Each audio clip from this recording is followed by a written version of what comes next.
हे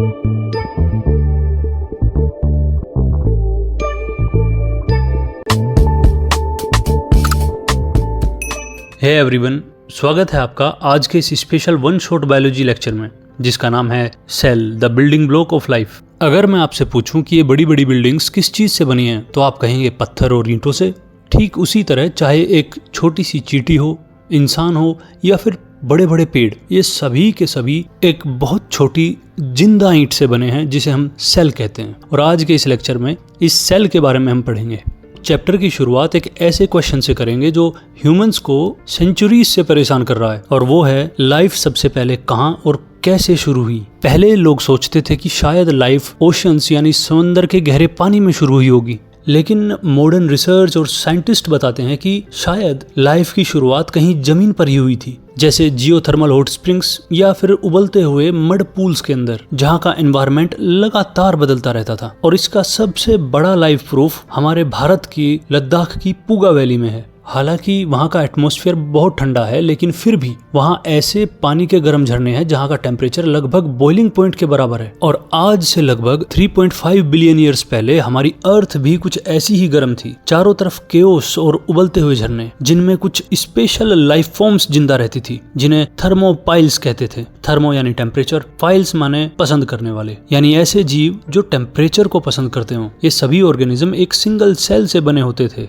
लखनऊ के famous Birbal Sahni institute of paleo science के scientist ने अपनी रिसर्च में पाया कि इन गर्म झरनों के आसपास कैल्शियम कार्बोनेट बहुत तेजी से जमा हो जाता है। इसी कैल्शियम कार्बोनेट ने शुरुआत के उन नाजुक मॉलिक्यूल्स को सूरज की खतरनाक रेडिएशन से बचाया होगा, और पहली बार एक प्रोटेक्टिव मेम्ब्रेन यानी सेल की बाहरी दीवार बनने में मदद की होगी। ये सब कुछ सुनने में कितना फैसिनेटिंग लगता है, लेकिन जितना ये फैसिनेटिंग है उतना ही कॉम्प्लेक्स भी है। चलिए अब समझते हैं कि सेल को हम structural and functional unit of life क्यों कहते हैं। स्ट्रक्चरल यूनिट क्योंकि हर लिविंग ऑर्गेनिज्म का पूरा ढांचा, उसका स्ट्रक्चर सेल से मिलकर ही खड़ा होता है। जैसे ईंटों के बिना दीवारें नहीं बनाई जा सकती, उसी तरह सेल के बिना कोई बॉडी नहीं बनाई जा सकती। इसीलिए सेल को स्ट्रक्चरल यूनिट कहा गया किसी भी बॉडी की, और सेल को ही फंक्शनल यूनिट भी कहा गया, क्योंकि जिंदा रहने के लिए किसी को भी जो जरूरी फंक्शन करना पड़ता है, यानी काम करना पड़ता है, जैसे सांस लेना, डाइजेशन, एक्सक्रीशन, रेस्पिरेशन, ये सभी फंक्शंस असल में सेल के अंदर माइक्रोस्कोपिक लेवल्स पर हो रहे होते हैं। और इसीलिए सेल स्ट्रक्चरल और फंडामेंटल यूनिट ऑफ लाइफ है। और सेल को बेस बनाकर ही ऑर्गेनिजम्स को दो पार्ट में डिवाइड किया गया है। पहला यूनिसेलुलर ऑर्गेनिजम्स और दूसरा multi cellular organisms. Unicellular organisms जो सिर्फ एक ही सेल से बने होते हैं, और वही सिंगल सेल सारे काम अकेले कर लेती है, जैसे बैक्टीरिया, अमीबा, पैरामीशियम, ईस्ट, ये सभी यूनिसेलुलर ऑर्गेनिज्म है और केवल एक सिंगल सेल से बने होते हैं।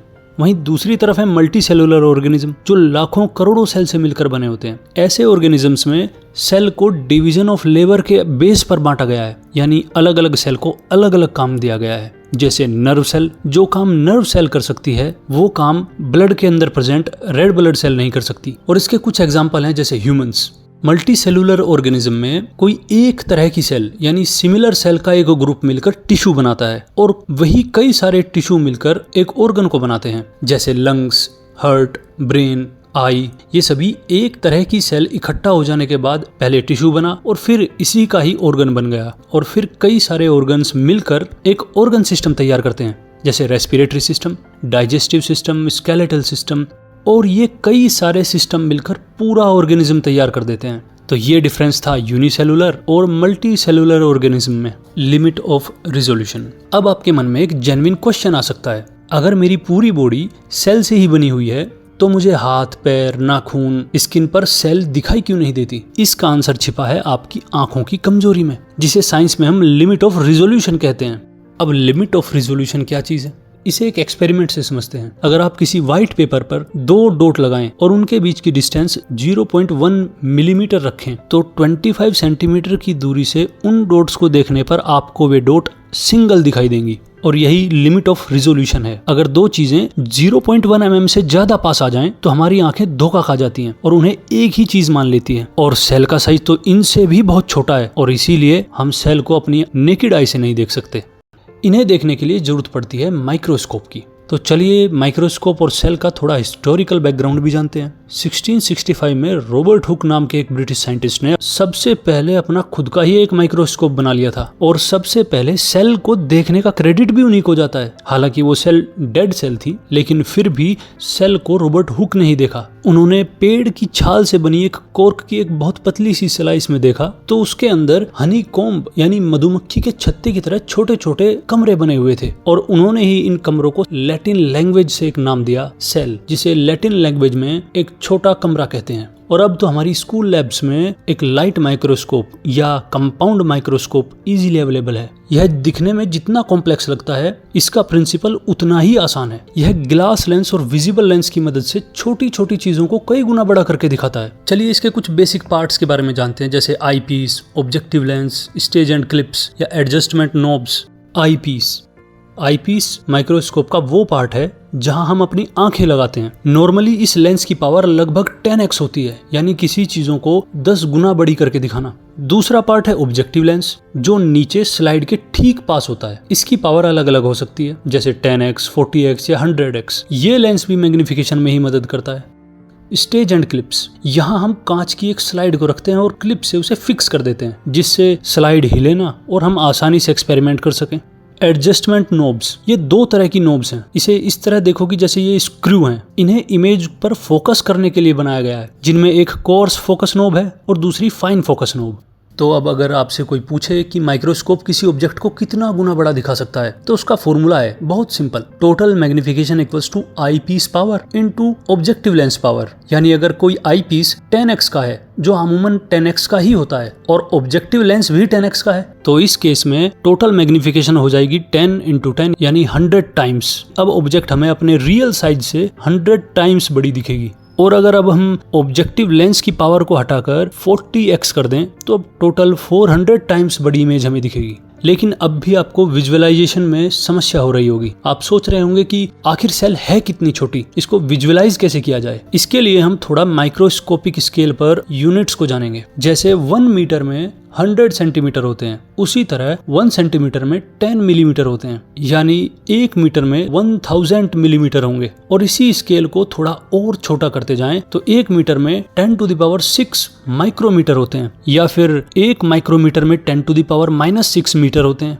इसे आप इस तरह एज्यूम कर सकते हैं कि जिस तरह 1 सेंटीमीटर 1 मीटर का 100वां हिस्सा है, उसी तरह 1 माइक्रोमीटर 1 मीटर का 10 लाखवां हिस्सा है। तो सोचिए ये कितना छोटा है। लेकिन सेल इससे भी छोटे स्केल पर काम करती है, नैनोमीटर स्केल, जहां पर 1 मीटर 10⁹ नैनोमीटर के बराबर है। यानी अगर सेलुलर लेवल पर देखा जाए तो 1 नैनोमीटर 1 मीटर का 1/1 ट्रिलियंथ पार्ट है। अब इस स्केल को ध्यान से देखिए, जो आपके दिमाग के तार खोल देगा। इन्हीं मेजरमेंट्स को बेस बनाकर हमने अपने सराउंडिंग वर्ल्ड को 3 जोन्स में डिवाइड कर लिया है: unaided eye zones, light microscope zone, electron microscope zone. बिना किसी टूल के जो भी चीजें हमें दिखाई देती हैं, वो सभी अनएडेड आई जोन में आएंगी। हम अपनी आंखों से बड़े बड़े पेड़ों से लेकर छोटे छोटे कीड़े और बाल, जिनका साइज 1 mm से भी छोटा हो सकता है, उनको आसानी से देख सकते हैं बिना किसी इक्विपमेंट की मदद के। दूसरा है लाइट माइक्रोस्कोप जोन। यह 100 माइक्रोमीटर यानी 0.1 mm से लेकर 1 माइक्रोमीटर की रेंज तक काम करता है। इसमें हम अमीबा, ओनियन पील सेल्स के अंदर सबसे बड़े पार्ट्स न्यूक्लियस और माइटोकॉन्ड्रिया को साफ देख सकते हैं, लेकिन उनके अंदर की डिटेल हमें नहीं दिखाई देगी। तो उसके लिए क्या करें? उसके लिए जरूरत पड़ती है इलेक्ट्रॉन माइक्रोस्कोप की। इलेक्ट्रॉन माइक्रोस्कोप तो साइंस का एक मिरेकल ही है, क्योंकि इसमें ग्लास लेंस की जगह इलेक्ट्रोमैग्नेटिक लेंस यूज होते हैं और लाइट की जगह बीम ऑफ इलेक्ट्रॉन का इस्तेमाल किया जाता है। और इसीलिए ये 100 नैनोमीटर से लेकर 0.1 नैनोमीटर तक की बहुत छोटी चीजों को भी देख सकता है। इवन ये एटम तक को भी देख सकता है। इसी का यूज करके हम virus, ribosome, protein, DNA, genes, इन सब को पढ़ते हैं। यह अब तक का सबसे एडवांस माइक्रोस्कोप है जो सबसे छोटी चीजों को देख सकता है। इस इलेक्ट्रॉन माइक्रोस्कोप का डेवलपमेंट 1931 में जर्मन इलेक्ट्रिकल इंजीनियर अर्नस्ट रुस्का और फिजिसिस्ट मैक्स नोल ने किया था। और अर्नस्ट रुस्का को तो इसके लिए नोबेल प्राइज भी मिला। लेकिन इस इलेक्ट्रॉन माइक्रोस्कोप का क्या फायदा हुआ? इसका फायदा ये हुआ कि हमने सेल के अंदर उसके छोटे छोटे ऑर्गेनेल भी देखे और उनके फंक्शंस को समझने में इस इलेक्ट्रॉन माइक्रोस्कोप ने बहुत साथ दिया। और जैसे ही इलेक्ट्रॉन माइक्रोस्कोप ने सेल को डिटेल में दिखाना शुरू किया तो धीरे धीरे सेल के मॉडल बनने शुरू हो गए और शुरुआत हुई सेल को डिटेल में पढ़ने की, जिसे अब हम शुरू करने वाले हैं। Cell membrane. चैप्टर के शुरुआत में ही हमने पढ़ा था कि कैल्शियम कार्बोनेट की कोटिंग ने सन के रेडिएशन से बचाकर सेल में एक ऑर्गन को डेवलप करने में मदद की थी, और वही ऑर्गन है सेल मेम्ब्रेन, या इसे प्लाज्मा मेम्ब्रेन भी कह देते हैं। यह एक लिविंग सेल की आउटर लेयर होती है, बहुत ही पतली और फ्लेक्सिबल, लगभग 7 या 10 नैनोमीटर पतली। इसकी सबसे बड़ी खूबी होती है कि ये सेलेक्टिवली परमिएबल होती है।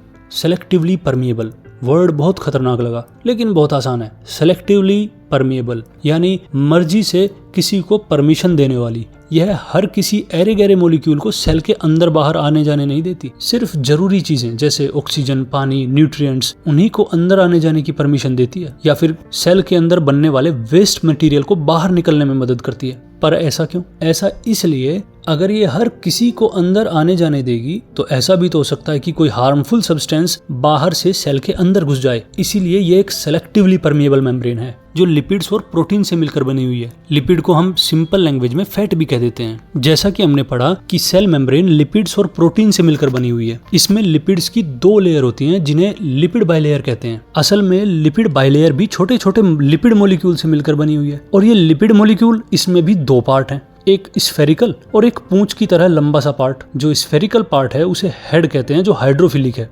हाइड्रोफिलिक मतलब जिसे पानी पसंद है। और जो पार्ट पूंछ की तरह लंबा है उसे हाइड्रोफोबिक पार्ट कहते हैं, और वो लिपिड मॉलिक्यूल की टेल होती है। हमेशा लिपिड मॉलिक्यूल का स्फेरिकल पार्ट यानी हाइड्रोफिलिक पार्ट बाहर की तरफ होगा और हाइड्रोफोबिक यानी टेल वाला पार्ट अंदर की तरफ होगा। ऐसा क्यों? क्योंकि बाहर वाले पार्ट का इंटरेक्शन वाटर से सबसे ज्यादा होता है, इसलिए वह हाइड्रोफिलिक है यानी पानी को पसंद करने वाला। और अंदर टेल वाला पार्ट जो अंदर छिपा हुआ है वो हाइड्रोफोबिक है, इसलिए वो दोनों लेयर्स के बीच में अंदर की तरफ छिपा रहता है। इस लिपिड के पूरे समंदर में छोटे छोटे प्रोटीन बीच बीच में कहीं तैर रहे हैं, बिल्कुल वैसे जैसे आइसबर्ग समुद्र में तैरता है। अब चूंकि ये लिपिड मॉलिक्यूल अपनी जगह पर हिल डुल सकते हैं, इसलिए इनका नेचर थोड़ा फ्लूइड जैसा होता है। फ्लूइड यानी the thing that can flow, जैसे एयर, वाटर। तो जो भी चीज हिल डुल सकती है अपनी जगह पर उन्हें फ्लूइड कहते हैं। और कुछ प्रोटीन के मॉलिक्यूल्स इसी फ्लूइड में तैर रहे हैं, जो बहुत ही सुंदर एक मोज़ेक स्ट्रक्चर बनाते हैं। मोज़ेक स्ट्रक्चर कहीं आपने मेट्रो की दीवारें, पेंटिंग्स या फ्लोर की टाइल्स में देखे होंगे। कुछ वैसा ही स्ट्रक्चर सेल मेम्ब्रेन बनाती है, और इसीलिए इस मॉडल को फ्लूइड मोज़ेक मॉडल कहा जाता है, जिसे एस.जे. सिंगर और जी.एल. निकलसन ने 1972 में दिया था। अब हमने ये पढ़ लिया कि सेल मेम्ब्रेन दिखती कैसी है और सेल मेम्ब्रेन करती क्या है। सेल मेम्ब्रेन सेल के चारों तरफ एक लेयर की तरह बनी हुई है, जो सेमी परमिएबल मेम्ब्रेन है, यानी अपनी मर्जी से कुछ सब्सटेंसेस को अंदर जाने देती है और कुछ को बाहर ही रोक लेती है, और कुछ एक्सक्रीटरी सब्सटेंस को सेल के अंदर से बाहर आने देती है। पर अब जानेंगे कि ये ट्रांसपोर्टेशन का काम सेल मेम्ब्रेन करती कैसे है। इसके पीछे सेल मेम्ब्रेन के 2 प्रोसेस जिम्मेदार हैं, पहला डिफ्यूजन और दूसरा ओस्मोसिस। ज्यादातर लोग इन दोनों ही प्रोसेस में कंफ्यूज होते हैं, क्योंकि दोनों में सिमिलरिटी बहुत ज्यादा है। चलिए इन्हें आसानी से समझते हैं। डिफ्यूजन, जब किसी भी सब्सटेंस, गैस, लिक्विड, सॉलिड के मॉलिक्यूल अपनी हायर कंसंट्रेशन से लोअर कंसंट्रेशन की तरफ अपने आप ही चले जाएं, उसे ही डिफ्यूजन कहते हैं। लेकिन हायर कंसंट्रेशन, लोअर कंसंट्रेशन, ये तो समझ ही नहीं आ रहा, तो इसे एक एग्जांपल से समझते हैं। जैसे अगर आप परफ्यूम को अपने रूम के किसी कोने में छिड़क दो, तो क्या वह परफ्यूम की स्मेल सिर्फ उस कोने में ही सीमित रहेगी या फिर पूरे रूम में फैल जाएगी? धीरे धीरे पूरे रूम में फैल जाएगी। लेकिन ऐसा क्यों? इसका रीजन है कंसंट्रेशन। जब आपने रूम के किसी कॉर्नर में परफ्यूम का स्प्रे किया, वहां पर परफ्यूम के मॉलिक्यूल की कंसंट्रेशन बहुत ज्यादा हो गई थी relative to any other corner of the room, और सभी कॉर्नर्स में परफ्यूम की कंसंट्रेशन है ही नहीं। इसीलिए अब परफ्यूम के मॉलिक्यूल्स धीरे धीरे कमरे में बराबर फैलना चाहते हैं। पर वो बराबर कैसे फैलेंगे? वो बराबर फैलते हैं हायर कंसंट्रेशन से लोअर कंसंट्रेशन की तरफ को जाकर। क्योंकि एक कोने में परफ्यूम के मॉलिक्यूल्स की कंसंट्रेशन बहुत ज्यादा है, तो वहां से मॉलिक्यूल उठकर धीरे धीरे कमरे के हर एक कोने में पहुंचना शुरू कर देंगे, और सब जगह सेम कंसंट्रेशन में परफ्यूम फैल जाएगा। इसी को हम कहते हैं डिफ्यूजन। सेल के अंदर भी रेस्पिरेशन के समय कार्बन डाइऑक्साइड और ऑक्सीजन का एक्सचेंज इसी डिफ्यूजन की वजह से होता है। डिफ्यूजन में बीच में कोई मेम्ब्रेन या लेयर नहीं लगी हुई होती। मूवमेंट ऑफ पार्टिकल आसानी से हो सकता है किसी भी तरफ, चाहे पार्टिकल या मॉलिक्यूल छोटा है या बड़ा है। और यहीं ओस्मोसिस डिफ्यूजन से अलग हो जाता है। ओस्मोसिस डिफ्यूजन का ही एक स्पेशल केस है, बस इसमें केवल वाटर या सॉल्वेंट के मॉलिक्यूल ही इधर उधर हो सकते हैं। हमने डिफ्यूजन में देखा कि वहाँ कोई बाउंड्री नहीं है, कोई भी मॉलिक्यूल कमरे के एक कोने से दूसरे कोने में जा सकता है, बीच में कोई लेयर नहीं है। लेकिन ओस्मोसिस में ऐसा नहीं है। ओस्मोसिस में बीच में एक सेलेक्टिवली परमिएबल मेम्ब्रेन आ जाएगी। अब सेलेक्टिवली परमिएबल मेम्ब्रेन, ये तो कुछ जाना पहचाना वर्ड लगता है। हाँ, अभी आपने थोड़ी देर पहले पढ़ा था कि सेल मेम्ब्रेन एक सेलेक्टिवली परमिएबल मेम्ब्रेन है, यानी सेल मेम्ब्रेन एक ऐसी लेयर है जो अपनी मर्जी से किसी को सेल के अंदर जाने देती है। लेकिन ये कैसे डिसाइड होगा कि सेल मेम्ब्रेन की मर्जी क्या है? वह कैसे डिसाइड करती है कि कौन सा मॉलिक्यूल अंदर जाएगा और कौन सा मॉलिक्यूल अंदर नहीं जाएगा? क्या सेल मेम्ब्रेन भेदभाव करती है कि ये काला है इसे अंदर नहीं जाने देंगे और ये गोरा है इसे जाने देंगे? नहीं, ऐसा बिल्कुल नहीं है। वो रंग को देखकर ये डिसाइड नहीं करती, वो डिसाइड करती है साइज को देखकर। जब केवल वाटर या सॉल्वेंट के मॉलिक्यूल अपनी हायर कंसंट्रेशन से लोअर कंसंट्रेशन की तरफ किसी सेलेक्टिवली परमिएबल मेम्ब्रेन के थ्रू होकर जाते हैं, उसे हम ओस्मोसिस कहते हैं। ओस्मोसिस और डिफ्यूजन में यही एक छोटा सा डिफरेंस है। ओस्मोसिस में सिस्टम के बीच में एक सेलेक्टिवली परमिएबल मेम्ब्रेन होती है और डिफ्यूजन में कोई मेम्ब्रेन नहीं होती। इसीलिए ओस्मोसिस में कुछ सेलेक्टिव पार्टिकल्स जाने की परमिशन होती है, यानी ओस्मोसिस के लिए पानी का होना और बीच में एक सेलेक्टिव मेम्ब्रेन का होना कंपलसरी है। पेड़ अपनी जड़ों से मिट्टी का पानी इसी ओस्मोसिस के प्रोसेस से एब्जॉर्ब करते हैं। चलिए इस ओस्मोसिस को एक एक्सपेरिमेंट से समझते हैं। इस एक्सपेरिमेंट में आप चाहे तो एक आलू ले सकते हैं या किशमिश ले सकते हैं या फिर अंडा ले सकते हैं। तीनों में से किसी से भी हमारा काम बन जाएगा। चलिए 2 बीकर लेते हैं जिसमें सेम साइज के छोटे आलू के टुकड़े डाल देते हैं। एक बीकर को पानी से भर दिया और दूसरे बीकर में 20% शुगर सॉल्यूशन डाल दिया या फिर सॉल्ट सॉल्यूशन, जिसमें 80% पानी है और 20% शुगर। अब 1 घंटे बाद जब आप देखेंगे तो आप पाएंगे जिस बीकर में कोई शुगर सॉल्यूशन नहीं था वह आलू का टुकड़ा थोड़ा फूल गया है, और जिस बीकर में शुगर सॉल्यूशन था वह टुकड़ा थोड़ा सिकुड़ गया है, थोड़ा श्रिंक हो गया। लेकिन ऐसा हुआ क्यों? इसके पीछे 2 रीजन है, एक एंडोस्मोसिस और दूसरा एक्सोस्मोसिस। दोनों को एक एक करके समझते हैं। बीकर ए वाला आलू का टुकड़ा जो थोड़ा फूला हुआ था, उस बीकर में पानी का कंसंट्रेशन ज्यादा था और आलू की सेल के अंदर पानी कम था, इसलिए पानी ओस्मोसिस के द्वारा बाहर से आलू के अंदर चला गया और इसे हम कहते हैं एंडोस्मोसिस। एंडो माने अंदर, ओस्मोसिस। वहीं बीकर बी में आलू का टुकड़ा जिसमें सिकुड़ गया था, क्योंकि इस बीकर में आलू के अंदर पानी का कंसंट्रेशन ज्यादा था और आलू के बाहर चीनी घुलने की वजह से पानी का कंसंट्रेशन रिलेटिवली कम हो गया था, इसीलिए आलू की सेल्स ने अपना पानी बाहर निकाल दिया और वह पानी बीकर में घुल गया, और इसी प्रोसेस को हम एक्सोस्मोसिस कहते हैं। अब आपने एंडोस्मोसिस और एक्सोस्मोसिस दोनों को जाना, लेकिन फिर भी एक डाउट आएगा कि अगर दोनों ही आलू पानी के अंदर हैं तो दोनों अलग बिहेव क्यों कर रहे हैं? एक फूल गया है और दूसरा सिकुड़ गया। यहाँ भी वही रीजन काम करेगा, डिफरेंस इन कंसंट्रेशन। जिस बीकर के पानी में चीनी मिली हुई थी उस बीकर का वाटर कंसंट्रेशन कम हो गया था और आलू के अंदर प्रेजेंट सेल में वाटर का कंसंट्रेशन हाई था। और हमने उस परफ्यूम वाले एक्सपेरिमेंट में पढ़ा था कि परफ्यूम का मॉलिक्यूल हायर कंसंट्रेशन से लोअर कंसंट्रेशन की तरफ दौड़ता है, इसीलिए आलू के अंदर प्रेजेंट वाटर हायर कंसंट्रेशन से लोअर कंसंट्रेशन यानी बीकर की तरफ को दौड़ना शुरू कर देगा और आलू श्रिंक हो जाएगा। और अब हमने ओस्मोसिस के दोनों टाइप, एंडोस्मोसिस और एक्सोस्मोसिस, दोनों समझ लिए हैं। अगर फिर भी बात गले से उतर नहीं रही है तो हमें इसे फिर सॉल्यूशंस की मदद से समझना होगा। हमारे पास टोटल 3 तरह के सॉल्यूशंस हैं, आइसोटोनिक, हाइपोटोनिक और हाइपरटोनिक सॉल्यूशन, और तीनों की तीनों टर्म्स कंपैरेटिव टर्म्स हैं, यानी अगर 2 सॉल्यूशंस होंगे तो उनके बीच में कंपैरिजन करके हम बता सकते हैं कि वो दोनों सॉल्यूशन में से दोनों आइसोटोनिक हैं या फिर उनमें से कौन सा हाइपोटोनिक है और कौन सा हाइपरटोनिक। फॉर एग्जांपल, जैसे जब सेल के बाहर के एनवायरनमेंट और सेल के अंदर के एनवायरनमेंट में दोनों में वाटर का कंसंट्रेशन बराबर होता है, तब हम उन दोनों सॉल्यूशंस को आइसोटोनिक सॉल्यूशन कहते हैं, क्योंकि इस कंडीशन में ना तो वाटर सेल के बाहर से अंदर घुसेगा और ना ही सेल के अंदर से बाहर आएगा, क्योंकि दोनों सॉल्यूशंस का कंसंट्रेशन बराबर है। और हमने पढ़ा था कि डिफ्यूजन ऑफ पार्टिकल्स तभी हो सकता है अगर कंसंट्रेशन में डिफरेंस हो, पर यहाँ तो कोई डिफरेंस ही नहीं है। इसीलिए जब सेल के बाहर डाइल्यूटेड सॉल्यूशन हो, यानी उसके अंदर वाटर कंसंट्रेशन बहुत ज्यादा है, और सेल के अंदर कंसंट्रेटेड सॉल्यूशन हो, यानी वहां पानी की मात्रा बहुत कम है, इस केस में हम कहेंगे कि सेल को हमने हाइपोटोनिक सॉल्यूशन में डाल दिया है, एक ऐसा सॉल्यूशन जिसमें सोल्ट और शुगर की क्वांटिटी बहुत कम है इन कंपैरिजन टू वाटर। ऐसे सॉल्यूशंस को हम हाइपोटोनिक सॉल्यूशन कहेंगे। इसी के विपरीत अगर हमने सेल को ऐसे सॉल्यूशन में डाल दिया जिसमें शुगर या सोल्ट की कंसंट्रेशन सेल के अंदर वाले सेल सेप से ज्यादा है, उस केस में हम कहेंगे कि हमने सेल को हाइपरटोनिक सॉल्यूशन में डाल दिया है। और इस हाइपरटोनिक सॉल्यूशन में जैसे ही हम सेल को डालेंगे तो सेल सिकुड़ जाएगी, सेल श्रिंक कर जाएगी। पर क्यों? क्योंकि वाटर के मॉलिक्यूल्स सेल मेम्ब्रेन के थ्रू बाहर के हाइपरटोनिक सॉल्यूशन की तरफ दौड़ना चाहेंगे, क्योंकि बाहर वाले सॉल्यूशन की कंसंट्रेशन सेल सेप से ज्यादा है और वाटर के मॉलिक्यूल सेमी परमेबल मेम्ब्रेन से होते हुए बाहर निकल जाएंगे और सेल श्रिंक हो जाएगी। Cell wall and plasmolysis. जब हम माइक्रोस्कोप के अंदर किसी प्लांट सेल और ह्यूमन सेल को देखते हैं तो दोनों में एक बेसिक डिफरेंस दिखाई पड़ता है। जैसे प्लांट सेल को माइक्रोस्कोप में देखने पर हम देखते हैं कि उसमें एकदम रिजिड फिक्स ब्लॉक बने हुए हैं, वहीं एनिमल सेल में यानी ह्यूमन सेल्स में ऐसा नहीं है। ह्यूमन सेल्स की बाउंड्री बड़ी फ्लेक्सिबल है। ऐसा इसलिए होता है क्योंकि प्लांट, फंगाई या बैक्टीरिया की सेल्स के प्लाज्मा मेम्ब्रेन के बाहर भी एक और एक्स्ट्रा लेयर होती है जो बहुत ही मजबूत, कड़क और प्रोटेक्टिव लेयर है, जिसे सेल वॉल कहते हैं। और एनिमल सेल में सेल वॉल एब्सेंट रहती है, वहां सेल वॉल नहीं पाई जाती, सिर्फ सेल मेम्ब्रेन पाई जाती है। प्लांट सेल में सेल वॉल और सेल मेम्ब्रेन दोनों होती हैं, जहां प्लांट सेल में सेल वॉल एक रिजिड स्ट्रक्चर बना के रखती है और मेनली सेल्यूलोज नाम के कार्बोहाइड्रेट से बनी होती है।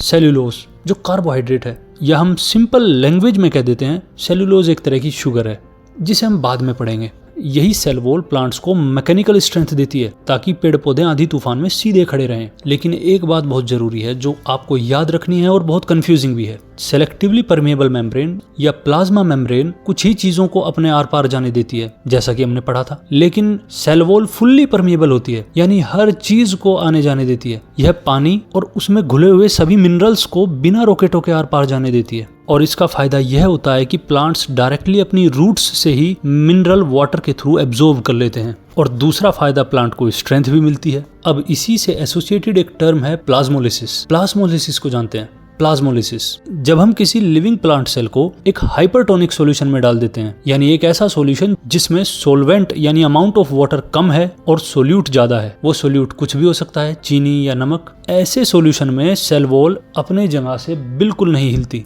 तो अब आप कहेंगे कि अगर सेल वॉल श्रिंक नहीं हो रही है तो क्या हाइपरटोनिक सॉल्यूशन में प्लांट सेल श्रिंक नहीं होगी? नहीं, ऐसा नहीं है। असल में सेल के अंदर का सारा living material including cell membrane cell wall से दूर एक कोने में इकट्ठा हो जाता है और इसी कंडीशन को हम प्लाज्मोलिसिस कहते हैं। और वहीं इसी के अपोजिट, अगर उसी सेल को हाइपोटोनिक सॉल्यूशन में डाला गया, बाहर से पानी सेल वॉल के थ्रू होते हुए सेल मेम्ब्रेन से सेल के अंदर चला जाता है और फिर से सेल फूल जाती है और सेल वॉल और सेल मेम्ब्रेन एक दूसरे से चिपक जाते हैं। इस केस को टर्जिडिटी कहते हैं। और जब इसी प्लांट सेल को आइसोटोनिक सॉल्यूशन में डाला जाए तो सेल के अंदर और बाहर कोई पानी का ट्रांसपोर्टेशन नहीं होता। ऐसी सिचुएशन को हम कहते हैं फ्लैसिड। तो हमने 3 टर्म्स के बारे में और जाना, प्लाज्मोलिसिस, टर्जिडिटी और फ्लैसिडिटी। और तीनों प्लांट सेल में किस कंडीशंस में होंगी ये भी हमें पता चला। अगर सेल के इवोल्यूशन को बेस बनाकर सेल को टाइप्स में डिवाइड किया जाए तो हमारे पास 2 तरह की सेल हैं, प्रोकैरियोटिक सेल्स और दूसरी यूकैरियोटिक सेल्स। चलिए इन दोनों के बीच के डिफरेंस को समझते हैं। प्रोकैरियोटिक सेल, प्रोकैरियोटिक वर्ड बना है प्रो प्लस कैरियोन से। प्रो को ग्रीक लैंग्वेज में प्रिमिटिव कहते हैं और कैरियोन को न्यूक्लियस या कर्नल या फिर कोई मेन चीज, उसके लिए कैरियोन यूज होता है। यानी प्रोकैरियोटिक सेल एक ऐसी सेल है जिसमें प्रिमिटिव न्यूक्लियस है। प्रिमिटिव मतलब एक ऐसा न्यूक्लियस जो अभी फुल्ली डेवलप नहीं हुआ है। दूसरी ओर यूकैरियोटिक को यू और कैरियोन में तोड़ा जा सकता है। यू को ग्रीक लैंग्वेज में ट्रू कहते हैं और कैरियोन वही न्यूक्लियस या फिर कर्नल और कोई मेन चीज। इसका मतलब यूकैरियोटिक सेल एक ऐसी सेल है जिसके पास ट्रू न्यूक्लियस है। ट्रू न्यूक्लियस एक ऐसा न्यूक्लियस जो सच में न्यूक्लियस का काम कर सकता है। ये तो हुआ वर्ड की इटिमोलॉजी। हमने दोनों वर्ड की इटिमोलॉजी समझी, प्रोकैरियोटिक और यूकैरियोटिक सेल। अब चलते हैं इनके डिफरेंस की तरफ। प्रोकैरियोटिक सेल यूजुअली साइज में छोटी होती हैं, लगभग 1 माइक्रोमीटर से 10 माइक्रोमीटर के बीच। वहीं यूकैरियोटिक सेल थोड़ा बड़ी होती हैं, लगभग 10 माइक्रोमीटर से 100 माइक्रोमीटर के बीच। प्रोकैरियोटिक सेल में कोई न्यूक्लियर मेम्ब्रेन नहीं होती। डीएनए ऐसे ही साइटोप्लाज्म में बिखरा पड़ा रहता है, जिसे हम न्यूक्लियोइड कहते हैं। अब यहाँ कुछ हैवी वर्ड का यूज हुआ जो हमें समझ में नहीं आएंगे, जैसे न्यूक्लियर मेम्ब्रेन या फिर साइटोप्लाज्म, न्यूक्लियोइड। इन तीनों को समझते हैं। चलिए अब साइटोप्लाज्म के बारे में जानते हैं। न्यूक्लियस के बाहर और सेल मेम्ब्रेन के अंदर जो भी मटेरियल है उस सब को साइटोप्लाज्म कहते हैं। अब चाहे वो मटेरियल लिक्विड है या सॉलिड है, वो सब कुछ साइटोप्लाज्म का हिस्सा है। ये साइटोप्लाज्म मोस्टली साइटोसोल से मिलकर बनता है। साइटोसोल एक जेली जैसा फ्लूइड है जिसमें सभी सेल के ऑर्गन तैर रहे होते हैं। तो वे तैरने वाले ऑर्गन और साइटोसोल खुद दोनों के दोनों साइटोप्लाज्म का हिस्सा है। लेकिन याद रखना, न्यूक्लियस साइटोप्लाज्म का हिस्सा नहीं है। तो इसीलिए मैंने कहा न्यूक्लियस और सेल मेम्ब्रेन के बीच का सारा पार्ट साइटोप्लाज्म कहलाता है। दूसरा पॉइंट था न्यूक्लियर मेम्ब्रेन। न्यूक्लियर मेम्ब्रेन एक ऐसी लेयर है जो न्यूक्लियस को कवर करके रखती है और साइटोप्लाज्म और न्यूक्लियोप्लाज्म के बीच में एक दीवार का काम करती है। इसी न्यूक्लियर मेम्ब्रेन की वजह से न्यूक्लियस का मटेरियल साइटोप्लाज्म से अलग रहता है। अब थर्ड पॉइंट आया न्यूक्लियोइड। न्यूक्लियोइड एक ऐसा इरेगुलर शेप का रीजन है, ज्यादातर जेनेटिक मटेरियल प्रेजेंट होता है। अब आपको भी लग रहा होगा कि कुछ खतरनाक वर्ड से हमारा पाला पड़ने लगा है, लेकिन धीरे धीरे सभी चीजें सिंपल होना शुरू हो जाएंगी। अब हमें तीनों वर्ड का मतलब पता चल गया है, न्यूक्लियर मेम्ब्रेन, साइटोप्लाज्म और न्यूक्लियोइड। अब प्रोकैरियोटिक सेल में न्यूक्लियर मेम्ब्रेन ही नहीं होती। इससे होता क्या है, इससे साइटोप्लाज्म के अंदर न्यूक्लियस का मटेरियल बहने लगता है, यानी न्यूक्लियोइड साइटोप्लाज्म में ही बहने लगता है और इसीलिए प्रोकैरियोटिक सेल में कोई ट्रू न्यूक्लियस डेवलप ही नहीं हो पाता। अब आपके मन में क्वेश्चन आ सकता है कि न्यूक्लियर मेम्ब्रेन ना होने से न्यूक्लियस के अंदर का मटेरियल बाहर क्यों बहेगा। इसका सिंपल एनालॉजी हम इस तरह समझ सकते हैं कि अगर हम आपकी बॉडी से स्किन को उतार दें तो क्या होगा, तो आपको आपके अंदर के ऑर्गन्स दिखने शुरू हो जाएंगे, जैसे लीवर, लंग्स, वेन्स और सभी चीजें आपको दिखना शुरू हो जाएंगी। और हो ना हो कि कुछ ऑर्गन्स तो बाहर लटक कर झूलना शुरू कर देंगे। तो आपकी स्किन का काम क्या है, आपकी स्किन आपके सभी ऑर्गन्स को एक पैकेट की तरह होल्ड करके रखती है। बिल्कुल उसी तरह न्यूक्लियर मेम्ब्रेन न्यूक्लियस के मटेरियल को अंदर होल्ड करके रखती है और जिस सेल में न्यूक्लियर मेम्ब्रेन नहीं होती है उसके न्यूक्लियस का मटेरियल पूरी सेल में तैर रहा होता है और ऐसी सेल्स को हम कहते हैं प्रोकैरियोटिक सेल। वहीं दूसरी ओर यूकैरियोटिक सेल में एक ट्रू न्यूक्लियस होता है, इसीलिए उसका नाम है यूकैरियोटिक सेल।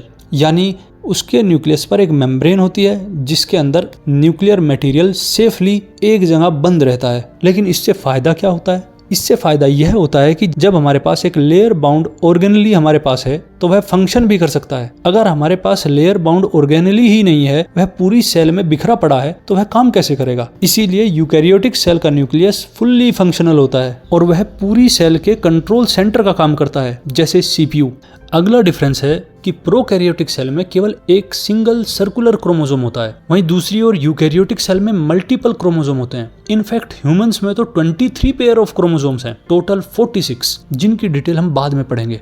अब आप पूछ सकते हैं कि क्रोमोसोम्स का काम क्या होता है। असल में क्रोमोसोम के पास होता है हमारा डीएनए। ये लाइब्रेरी होती है हमारे जेनेटिक ब्लूप्रिंट की और ह्यूमंस में 23rd pair of chromosome decide करता है हमारा जेंडर, कि हम मेल होंगे या फीमेल। अब आप पूछ सकते हो कि इसका क्या प्रैक्टिकल यूज है, क्रोमोसोम हमारी लाइफ में क्या चेंज ला सकता है। इसका एक बेसिक सा एग्जांपल देते हैं। मान लीजिए आप एक लड़के हैं, लेकिन आप अपने स्पोर्ट्स में लड़कों के बीच खेलते हुए रोज स्विमिंग कंपटीशन में हार रहे हैं। तो आपके दिमाग में एक शातिर प्लान आया और आपने सोचा क्यों ना मैं बाल बड़े करके लड़कियों के कंपटीशन में लड़ लूं और वहां तो मैं फर्स्ट आ ही जाऊंगा। और आपने ऐसा ही किया, आपने बाल बड़े किए और लड़कियों की लाइन में जाकर खड़े हो गए। अब बिना जेंडर रिवील के ये कैसे डिसाइड किया जाए कि आप लड़का हैं कि लड़की, इसमें हमारी मदद करते हैं क्रोमोसोम्स। हमारा 23rd पेयर ऑफ क्रोमोसोम हमारा जेंडर रिवील करता है। अगर हमारे पास 23rd pair of chromosome XX है तो हम एक वुमेन होंगे, और अगर 23rd pair of chromosome XY है तो हम एक मैन होंगे। और इस तरह आपको धक्के मारकर स्विमिंग कंपटीशन से बाहर कर दिया जाएगा। अगला डिफरेंस है कि प्रोकैरियोटिक सेल में मेम्ब्रेन से घिरे हुए छोटे छोटे ऑर्गेनेली नहीं होते, वहीं दूसरी ओर यूकैरियोटिक सेल में मेम्ब्रेन बाउंडेड ऑर्गेनेल जरूर होते हैं, जिनका अपना एक स्पेसिफिक काम है, जिसमें से एक हमने अभी पढ़ा था, न्यूक्लियस। इसी तरह बहुत सारे और भी ऑर्गेनेल्स है, जैसे राइबोसोम्स, माइटोकॉन्ड्रिया और भी बहुत कुछ। प्रोकैरियोटिक सेल में जैसे बैक्टीरिया, साइनोबैक्टीरिया, और वहीं plant cell, animal cell, fungi, amoeba, ये सब यूकैरियोटिक सेल के एग्जाम्पल हैं। अगर सिंपल लैंग्वेज में कहें तो प्रोकैरियोटिक सेल एक छोटा बिना दीवार वाला एक कमरे का पुराना मकान है और यूकैरियोटिक सेल एक आलीशान मल्टी स्टोरी बिल्डिंग है, जिसमें हर काम के लिए अलग अलग कमरे दिए गए हैं, जिनके सेपरेट कंपार्टमेंट्स बने हुए हैं।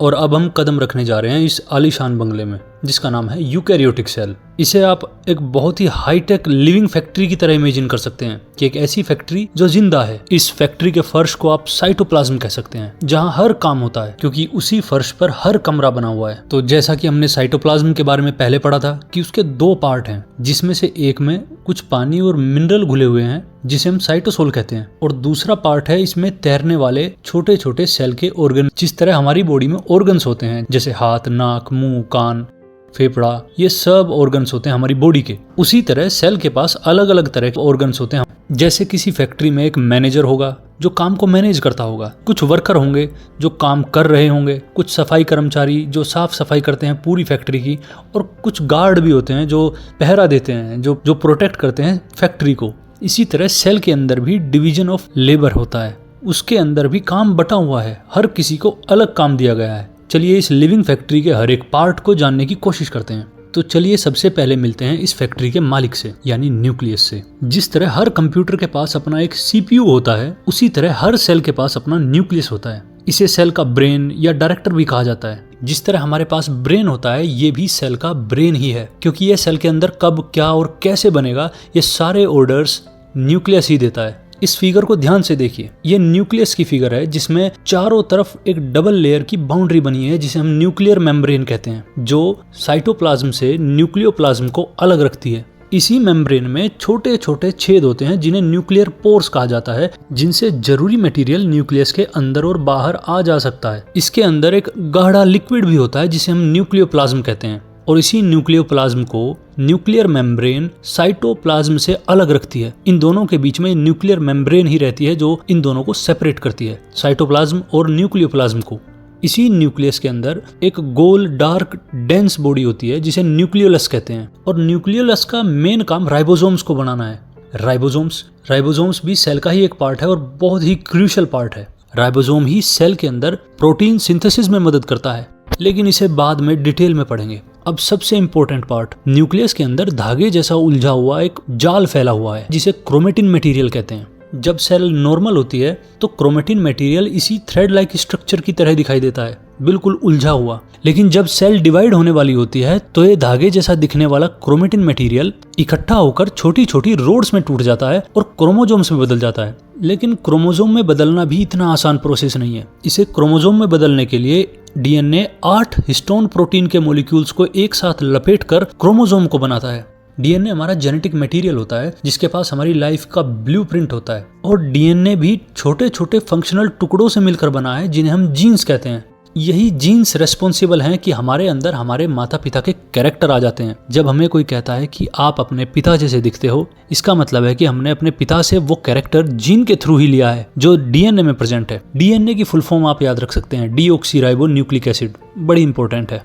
एंडोप्लाज्मिक रेटिकुलम, नाम सुनने में ऐसा लगता है जैसे आपकी जीभ पर गांठ लग जाएगी, लेकिन काम बहुत ही साधारण है। यह पतली ट्यूब्स और शीट का एक बहुत बड़ा नेटवर्क होता है जो न्यूक्लियस की आउटर मेम्ब्रेन से शुरू होकर पूरी सेल में फैल जाता है, और दिखने में हमारे पास 2 तरह के होते हैं। एक रफ एंडोप्लाज्मिक रेटिकुलम जिसे शॉर्ट में RER भी कहते हैं, और एक स्मूथ एंडोप्लाज्मिक रेटिकुलम SER। दोनों का अलग अलग काम है। जब हम रफ एंडोप्लाज्मिक रेटिकुलम को इलेक्ट्रॉन माइक्रोस्कोप से डीप एनालाइज करते हैं तो हमें पता चलता है कि ये वे ट्यूब्स हैं जिन पर कुछ रफ टेक्सचर बना हुआ है, क्योंकि इस पर छोटे छोटे दाने चिपके हुए हैं जिन्हें हम राइबोसोम्स कहते हैं। अभी हमने थोड़ी देर पहले राइबोसोम्स के बारे में भी पढ़ा था कि न्यूक्लियोलस राइबोसोम्स को बनाता है। ये वही राइबोसोम्स हैं जो एंडोप्लाज्मिक रेटिकुलम की सरफेस पर चिपक गए हैं और उसे रफ बना दिया है, और इसीलिए हम इसे कहते हैं रफ एंडोप्लाज्मिक रेटिकुलम।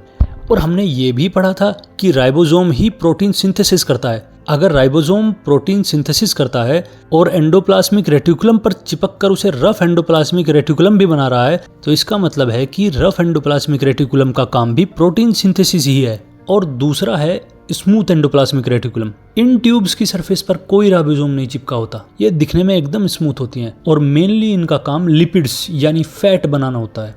हमने जाना कि रफ एंडोप्लाज्मिक रेटिकुलम जिसकी सरफेस पर राइबोसोम्स हैं वो प्रोटीन सिंथेसिस करेगा, और स्मूथ एंडोप्लाज्मिक रेटिकुलम का काम है फैट और हार्मोन्स को सिंथेसाइज करना और उन्हें स्टोर करना।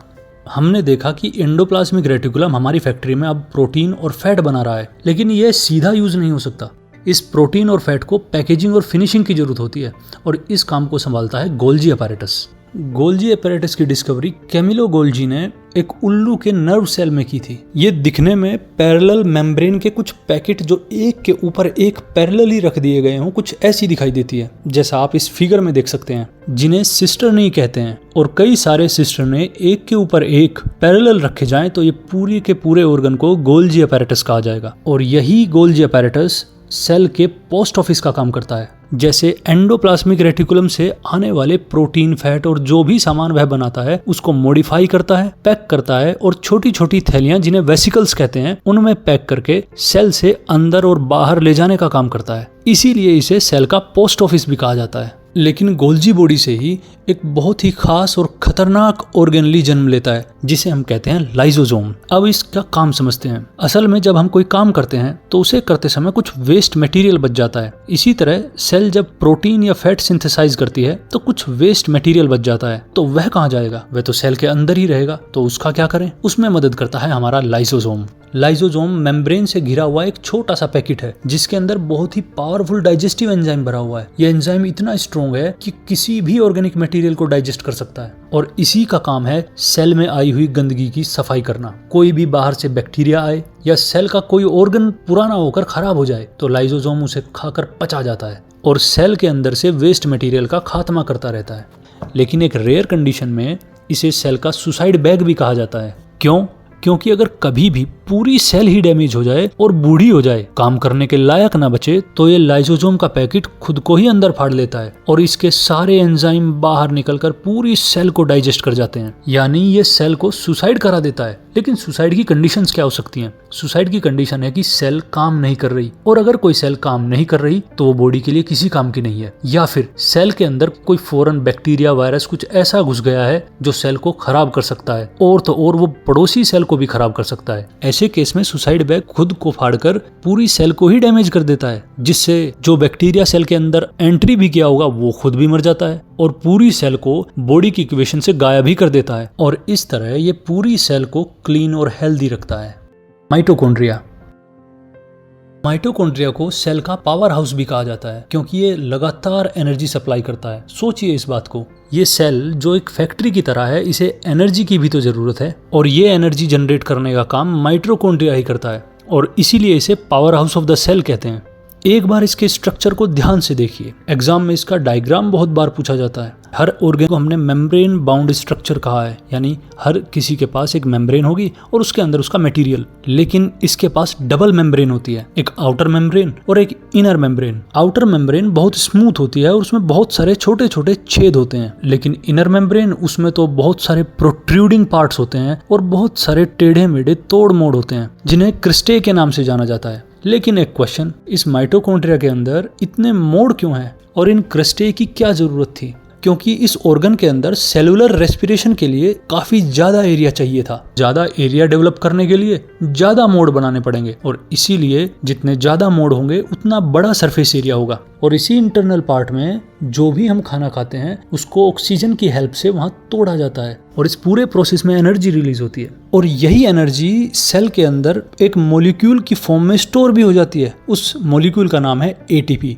Adenosine triphosphate. ये याद रखना होगा कि एटीपी को सेल की एनर्जी करेंसी कहा जाता है। जब भी सेल को कोई काम करना होता है तो वह एनर्जी को एटीपी की फॉर्म में ही खर्च करती है, वहीं से वो अपनी एनर्जी लेती है। एक और खास बात कि माइटोकॉन्ड्रिया के पास अपना खुद का डीएनए और राइबोसोम भी होता है, तो इसीलिए इसका मतलब यह है कि ये सेल पर डिपेंड नहीं रहता। यह अपने कुछ जरूरी प्रोटीन खुद ब खुद बना लेता है, इसलिए इसे सेमी ऑटोमेटिक ऑर्गेनली भी कहा जाता है। और कुछ साइंटिस्ट तो ये भी मानते हैं कि माइटोकॉन्ड्रिया पहले कोई एक अलग इंडिपेंडेंट ऑर्गेनिज्म रहा होगा जो बिलियंस ऑफ ईयर्स पहले एंडोसाइटोसिस के प्रोसेस से सेल के अंदर आ घुसा और वहीं रहना शुरू करने लगा और धीरे धीरे इसने अपनी जर्नी आज तक जारी रखी। लेकिन ये थोड़ा ज्यादा हैवी टॉपिक है, इसे फिर कभी पढ़ेंगे। अब हमने पढ़ा माइटोकॉन्ड्रिया सेल के लिए एनर्जी बनाता है, इसलिए इसे power house of the cell भी कहते हैं। लेकिन एनर्जी बनाने के लिए इसे जो खाना चाहिए वह कहाँ से आएगा? एनिमल सेल्स खाना लेती हैं अपनी सराउंडिंग से, जहाँ से एनिमल लेते हैं। जैसे अगर ह्यूमंस हैं तो वह प्लांट पर डिपेंड करते हैं खाना खाने के लिए, और एक एनिमल दूसरे एनिमल पर भी डिपेंड कर सकता है खाना खाने के लिए। यानी एनिमल सेल दूसरे एनिमल और प्लांट से पहले रॉ मटेरियल इकट्ठा करते हैं और उसी मटेरियल से माइटोकॉन्ड्रिया जनरेटर की तरह एटीपी की फॉर्म में एनर्जी रिलीज करता है जिसे सेल यूज करती है। ये तो बात हुई एनिमल सेल की, लेकिन प्लांट्स के पास एनर्जी कहाँ से आती है, या फिर हम ये कहें कि प्लांट सेल के पास एनर्जी कहाँ से आती है? वो भी माइटोकॉन्ड्रिया से ही आती है। अब क्वेश्चन ये है कि प्लांट सेल का माइटोकॉन्ड्रिया रॉ मटेरियल कहाँ से इकट्ठा करता है। उसके लिए अब हम मिलने जा रहे हैं प्लांट सेल के एक स्पेशल ऑर्गेन जो सिर्फ प्लांट सेल में ही पाया जाता है, जिसका नाम है प्लास्टिड्स। ये एनिमल सेल में एब्सेंट रहता है, सिर्फ प्लांट सेल में ही पाया जाता है। और माइटोकॉन्ड्रिया की तरह इसके पास भी अपना खुद का डीएनए और राइबोसोम दोनों ही होते हैं। यानी हमारी सेल में 3 ऑर्गेन ऐसे भी हैं जिनके पास खुद का अपना डीएनए और राइबोसोम दोनों ही होते हैं। एक न्यूक्लियस, दूसरा माइटोकॉन्ड्रिया और तीसरा प्लास्टिड्स। प्लास्टिड्स मेनली 3 तरह के होते हैं, क्लोरोप्लास्ट, क्रोमोप्लास्ट और ल्यूकोप्लास्ट। क्लोरोप्लास्ट के अंदर एक ग्रीन कलर का पिगमेंट होता है जिसे आपने पहले भी बहुत बार सुना है, जो फोटोसिंथेसिस में प्लांट को फूड बनाने में बहुत मदद करता है। और उस ग्रीन कलर के पिगमेंट का नाम है क्लोरोफिल। इस पिगमेंट का काम है कि ये धूप को ट्रैप कर लेता है और जब प्लांट खाना बनाते हैं तो उस ट्रैप्ड एनर्जी का यूज करके फोटोसिंथेसिस में मदद करता है। इसीलिए क्लोरोप्लास्ट को सेल की किचन भी कहा जाता है। क्लोरोप्लास्ट भी माइटोकॉन्ड्रिया की तरह डबल मेम्ब्रेन बाउंड है। इसके पास भी 2 मेम्ब्रेन है। जिस तरह माइटोकॉन्ड्रिया के अंदर क्रिस्टे थे, यानी कुछ तोड़ मोड़ थे, उसी तरह डायग्राम में देख सकते हैं क्लोरोप्लास्ट के अंदर भी कुछ सेमी फ्लूइड सब्सटेंस जैसा स्ट्रोमा होता है जो डिस्क की तरह दिखता है और मेम्ब्रेन से ढका हुआ होता है, और उसी के अंदर होता है वो ग्रीन पिगमेंट क्लोरोफिल। फोटोसिंथेसिस के समय जो भी शुगर बनती है उसको स्ट्रोमा में ही स्टोर किया जाता है, तो ये स्ट्रोमा शुगर का स्टोरेज हाउस की तरह भी काम करता है। दूसरे तरह का प्लास्टिड है क्रोमोप्लास्ट। ग्रीक लैंग्वेज में क्रोमो का मतलब होता है कलर, यानी ट्री के अंदर ग्रीन कलर से अलावा जो भी कलर है वो सब क्रोमोप्लास्ट की वजह से है, चाहे वह कलर उसके फूलों का हो या फलों का।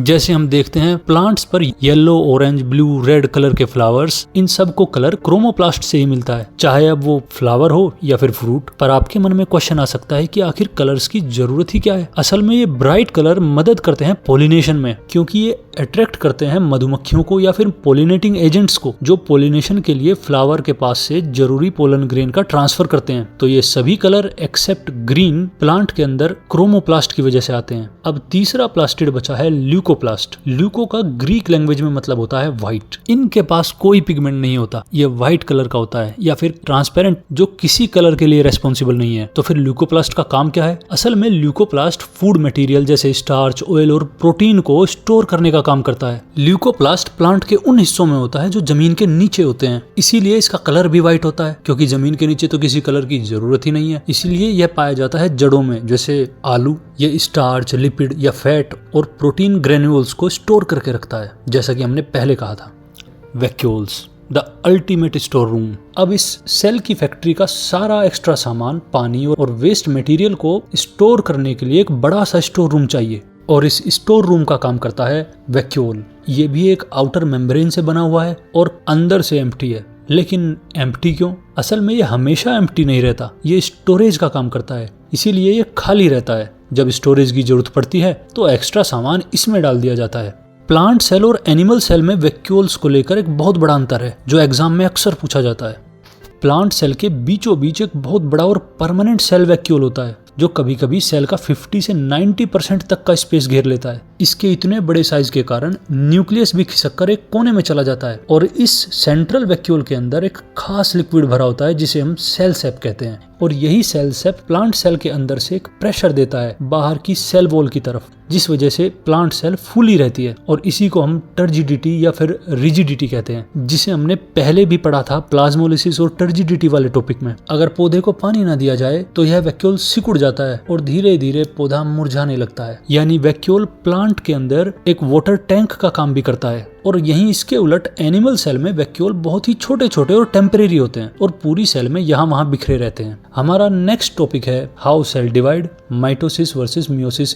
आपने कभी सोचा कि जब आपकी स्किन पर छोटा सा कोई कट लग जाए तो वह कुछ दिन में हील हो जाता है, या फिर आपके अगर बाल और नाखून काट दिए जाएं तो वे फिर से बड़े हो जाते हैं? पर यह होता क्यों है? क्योंकि सेल लगातार डिवाइड होकर ग्रो करती रहती हैं और पुरानी सेल को रिप्लेस करती रहती हैं जो डैमेज या डेड हो चुकी हैं। जब हमारा शरीर बड़ा हो रहा होता है तो ऐसा बिल्कुल नहीं है कि सेल का साइज बड़ा हो जाता है, सेल तो उतनी ही साइज की रहती हैं, बस सेल के नंबर बढ़ जाते हैं। इसलिए हमारा शरीर धीरे धीरे बड़ा होता रहता है। हर दिन हमारी बॉडी से बिलियंस ऑफ सेल रिप्लेस होती हैं, जो लगभग 1% है हमारी पूरी बॉडी में प्रेजेंट सेल का। हालांकि प्रोकैरियोटिक और यूकैरियोटिक दोनों ही तरह की सेल डिवाइड होती हैं, लेकिन यूकैरियोटिक सेल को डिवाइड होने का तरीका बहुत ऑर्डिनरी और कंट्रोल्ड होता है, और उस प्रोसेस को हम सेल साइकिल कहते हैं। सेल डिवीजन की डिफरेंट स्टेजेस के बारे में आप हायर क्लासेस में पढ़ेंगे, लेकिन अब हम जानते हैं सेल डिवीजन क्या है। तो cell division is a process by which new cells are formed from pre existing cells. It allows living organisms to grow, repair damaged tissues and reproduce. हमारे पास दो मेजर तरह के सेल डिवीजन है, एक माइटोसिस और दूसरा मियोसिस। माइटोसिस ये सेल डिवीजन हमारी बॉडी के नॉर्मल बॉडी सेल्स में होता है, जिन्हें सोमैटिक सेल्स कहते हैं, जो स्किन, लीवर, मसल्स में पाई जाती हैं। माइटोसिस हमें बॉडी ग्रोथ और रिपेयर में मदद करता है। इसमें एक पेरेंट सेल होती है जो डिवाइड होकर दो डॉटर सेल में बदल जाएंगी। यानी शुरुआत में कोई एक सेल है जिसे हमने पेरेंट सेल कहा, और बाद में टूटने के बाद दो डॉटर सेल बनी। ध्यान देने वाली बात यह है कि पेरेंट सेल के पास 46 क्रोमोसोम होते हैं, और पेरेंट सेल को दो डॉटर सेल में टूट जाने के बाद भी दोनों डॉटर सेल के पास 46 और 46 क्रोमोसोम ही होंगे। ये दोनों डॉटर सेल पेरेंट सेल की बिल्कुल आइडेंटिकल कॉपी या बिल्कुल आइडेंटिकल क्लोन होंगी। आप पूछ सकते हैं कि ऐसा क्यों होगा कि ये दोनों आइडेंटिकल क्लोन होंगी? अगर ऐसा नहीं होता तो मान लीजिए आपकी स्किन सेल डिवाइड हुई, और डिवाइड हो जाने के बाद वो क्लोन नहीं कर पाई, तो फिर तो ऐसा हो सकता था कि आप 5 दिन पहले काले थे और सेल डिवीजन के बाद स्किन सेल डिवाइड होते होते आप गोरे हो गए। अगर लीवर की पेरेंट सेल डिवाइड होकर लीवर की डॉटर सेल नहीं बनाएंगी तो क्या आंख की डॉटर सेल बनाएंगी? अगर ऐसा बनाएंगी तो आपके लीवर में एक आंख उग जाएगी। इसीलिए डॉटर सेल हमेशा पेरेंट सेल के आइडेंटिकल होगी, बिल्कुल उसके जैसी। लेकिन दूसरे तरह का सेल डिवीजन जिसे हम मियोसिस कहते हैं, उसमें ऐसा नहीं होता। मियोसिस सेल डिवीजन सिर्फ हमारे रिप्रोडक्टिव ऑर्गन्स में स्पेशल रिप्रोडक्टिव सेल्स या गैमेट्स, जिन्हें हम स्पर्म्स या एग भी कहते हैं, उन्हें बनाने के लिए काम आता है। इसीलिए मियोसिस माइटोसिस से अलग होता है। मियोसिस सिर्फ रिप्रोडक्टिव सेल में होगा और माइटोसिस सोमैटिक सेल्स में। दोनों ही सेल डिवीजन में ये एक बेसिक डिफरेंस है। ह्यूमंस में मियोसिस सेल डिवीजन मेल्स के टेस्टिस की सेल्स में होता है, जिससे स्पर्म बनते हैं, और फीमेल्स की ओवरी में होता है, जिससे एग्स बनते हैं।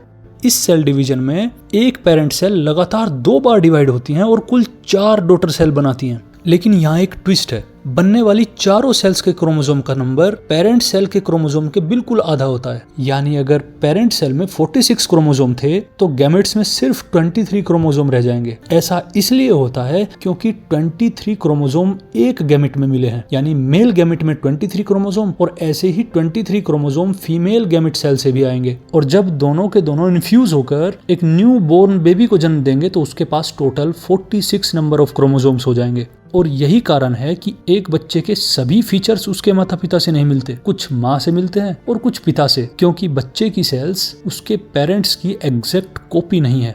अब हमने दोनों तरह के सेल डिवीजन को जान लिया, माइटोसिस और मियोसिस।